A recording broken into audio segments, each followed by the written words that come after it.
On the topic of harem anime, you might as well call me an expert. I've seen the tropes and the classics ranging from girlfriend girlfriend to rent a girlfriend. There are so many girlfriends. But during the fall 2023 season, an absolute gem appeared in the girlfriend titled animes called The 100 Girlfriends Who Really, Really, Really, Really Love You. Emphasis on really, but this show is one to remember.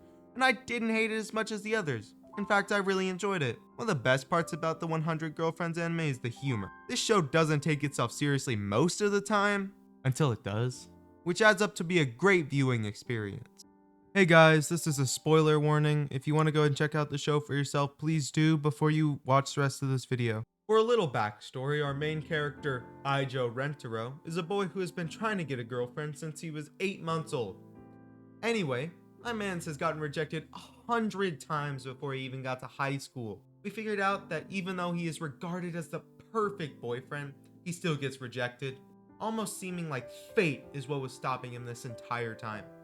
Well, it isn't fate, more like a curse, or in some people's eyes, a miracle. See, Rentaro has been quote-unquote blessed by the god of love. I put blessed in quotes because it was more like a happy little accident. The love god may have accidentally given Rentaro 100 soulmates or so. Soulmates in the literal term, because if Rentaro meets one of his soulmates and doesn't decide to make them his girlfriend, they will just die. This isn't a problem though, since Rentaro is the perfect boyfriend. Most of the show follows the formula of meeting a girl, making her a part of the squad, and having an episode where the girl's personality and talents are shown to their absolute full potential. This loop creates okay pacing where we get to meet each girl and form our tier lists as the show goes on. The main girls that are introduced in the first season all have outlandishly different personalities. Firstly, you got Hanazo no Hakuri, who's most known for her pink hair. Yeah, pink hair. And Inda Karane, who is most known for her flat chest. WWE skills. Both of these characters you get to meet in the first episode, and they stuck out as my favorite throughout the whole first season. This was probably because of their extended screen time, since they were introduced first, I guess, but they were a great foundation for the show to start on. Karane, being the most reliable throughout the show and having the most sensical actions. Basically, what I'm trying to say is that Karane acted the least horny, and she had a little bit more realistic insecurities compared to Hakari, the unrealistic, lusty horn dog. This being said, some of the episodes were unimaginably weird. Like, look at this woman. She's the vice principal to the school and goes around pinning little boys to the ground and shoving her tongue down their throats. The vice principal may be weird, but she's a character that had a lot of funny scenes. Like most of all the weird episodes, somehow they're just weird enough to be funny, but they didn't drive me away.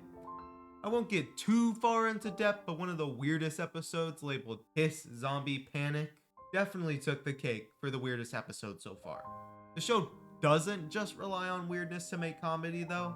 Like, some of the actions of our favorite guy Rentaro are absolute comedy gold.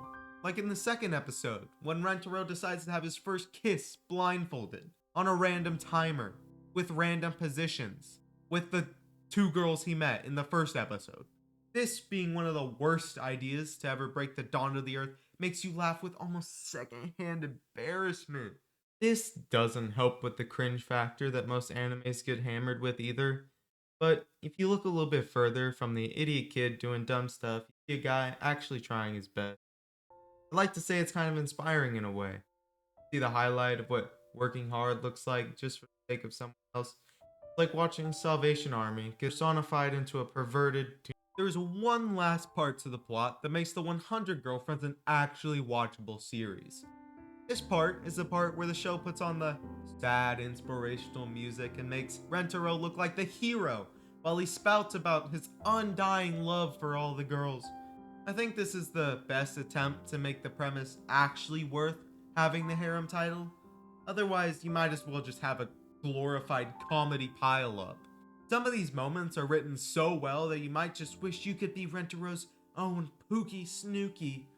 Okay, my bad. That's just my dream, okay. All I'm trying to say is that Rentaro has his moments, and they are absolute eye candy. I totally believe that I fell for the trickery that this show hammers into their viewers.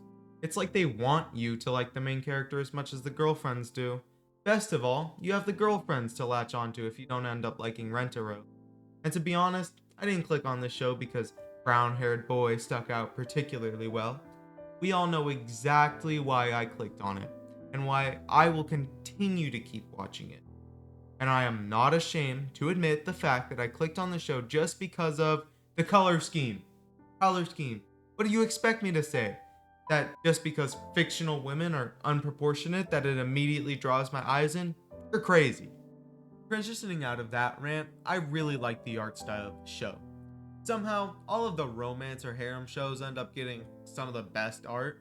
The sound design was good as well, but not anything too notable, except the outro. I actually still have that banger inside my head, dancing next to the season 2 mash a little bit.